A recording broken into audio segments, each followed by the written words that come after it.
নমস্কার বন্ধুরা, আপনারা দেখছেন ভারত রেশন। আপনাদের সঙ্গে রয়েছি আমি অমিত। বন্ধুরা, প্রথমেই আপনাদের সকলকে শারদীয়ার প্রীতি ও শুভেচ্ছা জানাই। আশা করছি আপনাদের এই বছরের শারদোৎসব অত্যন্ত সুখময় কাটবে, সকলে ভালো থাকবেন।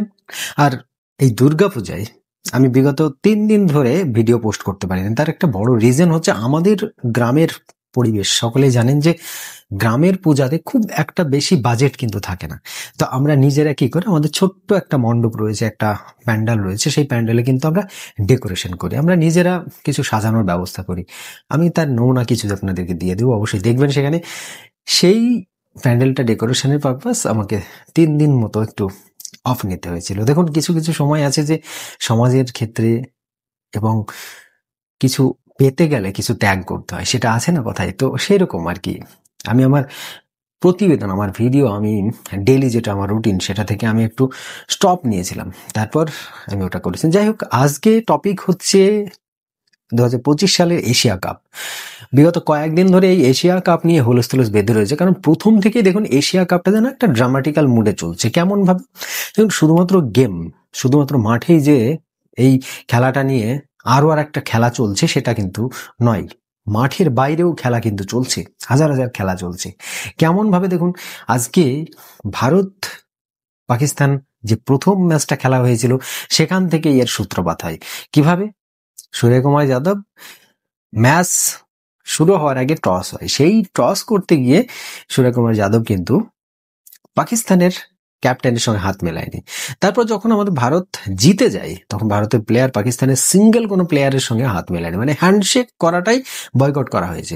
আমরা শুধু খেলাকে রেসপেক্ট করি, খেলাকে আমরা সম্মান করি, যে কারণে খেলতে গিয়েছি ওদের সঙ্গে। আদার্স কোনো সম্পর্ক ওদের সঙ্গে আমাদের নেই, কারণ সেটা আপনারা সকলেই জানেন যে অপারেশন সিন্দুর 2000 এই বছরেই পাকিস্তানের কিছু আতঙ্কবাদী আমাদের ভারতের পেহেলগাঁও গিয়ে এমন ভাবে হত্যাকাণ্ড চালিয়েছিল, যেটা আর কোনোদিন দেখা যায়নি, এর আগে কোনোদিন দেখাও যায়নি। তো সেই হত্যাকাণ্ডের প্রতিবাদে আমাদের ভারত সরকার একটা অপারেশন করেছিল, তার নাম হচ্ছে অপারেশন সিন্দুর। আর এটা নিয়ে বিশেষ করে পাকিস্তানিরা অনেক ট্রোল করেছিল আমাদেরকে এই খেলার মাঠে, আর এর জবাব কিন্তু আমরা দিয়ে দিলাম। গতকাল ভারত পাকিস্তানের মধ্যে ফাইনাল হয়েছে, তার আগেও ভারত পাকিস্তান এই এশিয়া কাপে দুইবার সামনে এসেছে। কিন্তু কি হয়েছে? ওই যেটা হয় আর কি, অ্যাজ এক্সপেক্ট, যেটা আমরা এক্সপেক্ট করে রাখি, ভারত জেতে, যেন তেন প্রকারেণ ভারত জেতে। মানে সেটা যদি 200 রানও হয়ে থাকে তবুও ভারত জিতবে, 130 রান যদি ভারত করে তবুও সেই ভারতই জিতবে, কারণ ডিফেন্ড করে দেবে।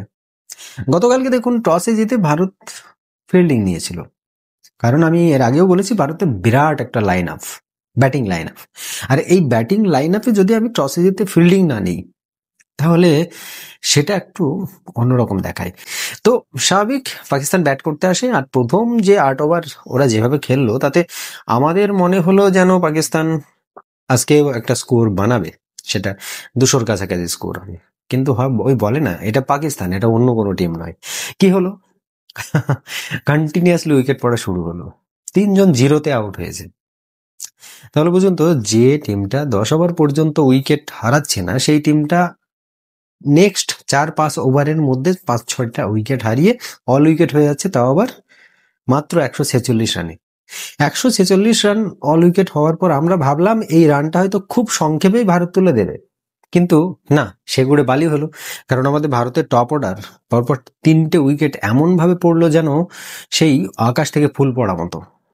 যাই হোক, আমাদের নেক্সট যে প্লেয়ার রয়েছিল তারা এসে এমন ভাবে হাল ধরলো পাকিস্তানের, ফোরে হোয়াট লাগিয়ে ছেড়ে দিল, পিছন দিয়ে ধুম বের করে দিল। তারপর তো ইতিহাস হয়ে গেল, বুঝতেই পারছেন। ভারত এশিয়া কাপ জিতলো, ট্রফি ভারতের হাতে। এখন এই মুহূর্তে পাকিস্তানি যে সমস্ত ইউটিউবার যারা রয়েছে, যে সমস্ত নিউজ মিডিয়া চ্যানেল যারা রয়েছে, তারা এখন কি খুঁজবে, যে কোন জায়গায় ভারতকে একটু বেশি অ্যাডভান্টেজ দেওয়া হয়েছে, আর সেটা নিয়ে তারা একটু বলবে যে এই আম্পায়ার ভুল ডিসিশন দিয়েছে, এটা যদি না হতো তাহলে এইটা হতো না, এই প্লেয়ারটা এই করেছে যে কারণে এইটা হলো। দেখুন, এইসব বাহানাবাজি এখন আর কেউ সহ্য করে না, আর কেউ পছন্দও করে না। কারণ পাকিস্তানের অকাত কতটা সেটা আমরা দেখে নিয়েছি। আমি বলেছিলাম না যে প্রথমে যেদিন পাকিস্তান হারে ভারতের সঙ্গে এই এশিয়া কাপে, সেই দিনই বলেছিলাম বাংলাদেশিদের ধুকপুক ধুকপুক শুরু করছে। বাংলাদেশ তো যেভাবে ভারতের কাছে হারলো, তাদের মুখটা কিন্তু বন্ধ হয়ে গিয়েছে। যেমন আজকে পাকিস্তান 5 উইকেটে হেরেছে, ভারত জিতলো 5 উইকেটে।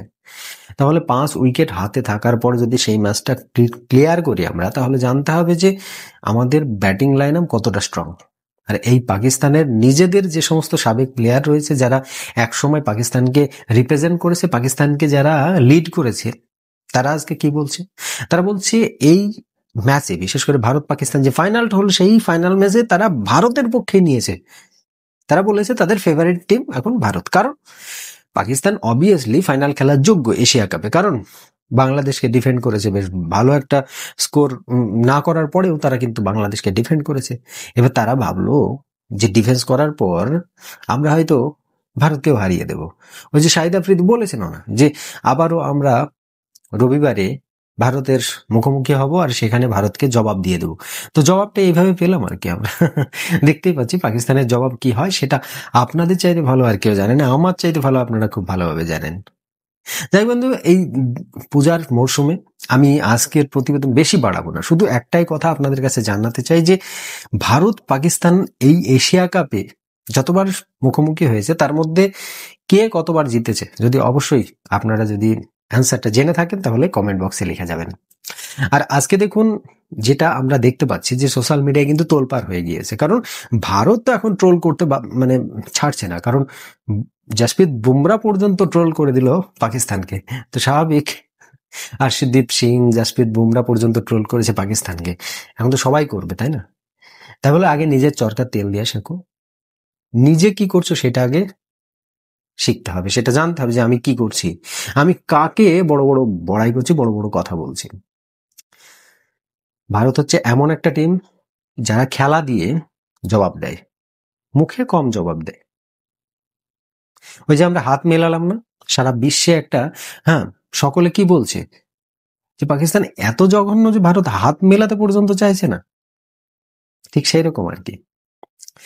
যাই হোক বন্ধুরা, দেখুন আজকের এই প্রতিবেদনটা আমি এখানে সমাপ্ত করবো, কারণ পূজার মৌসুম সকলেই বুঝতে পারছেন। আজকের এই প্রতিবেদন ছাড়াও আমাদের আরো কিছু পার্সোনাল কিছু আশা আকাঙ্ক্ষা থাকে, আমরা সেগুলোই কমপ্লিট করি, সেগুলোই করার চেষ্টা করি। আশা করছি আপনারাও দুর্গাপুজো খুব ভালোভাবে কাটাবেন। যে সমস্ত বাংলাদেশি বন্ধুরা যারা রয়েছে, যারা সনাতনী বন্ধু যারা রয়েছে, তারা অবশ্যই পূজার মধ্যে কি কি করলে অবশ্যই সেটা আমাকে জানাতে ভুলবে না।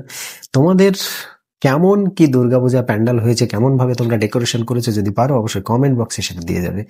আমি আমার ভিডিওতে কয়েকটা ক্লিপ আমি দিয়ে দেবো আমাদের এলাকাতে বা আমাদের যে প্যান্ডেল সেটা আমরা কিভাবে সাজিয়েছি। অবশ্যই আজকের এই প্রতিবেদনটা আর বাড়াবো না, আপনারা সকলে ভালো থাকবেন। এই শারদ অনুষ্ঠান আপনাদের পরিবার এবং আপনারা যেন অত্যন্ত সুখময় কাটান, এইটাই আমি কামনা করি ভগবানের কাছে। সকলে ভালো থাকবেন, সুস্থ থাকবেন, ধন্যবাদ।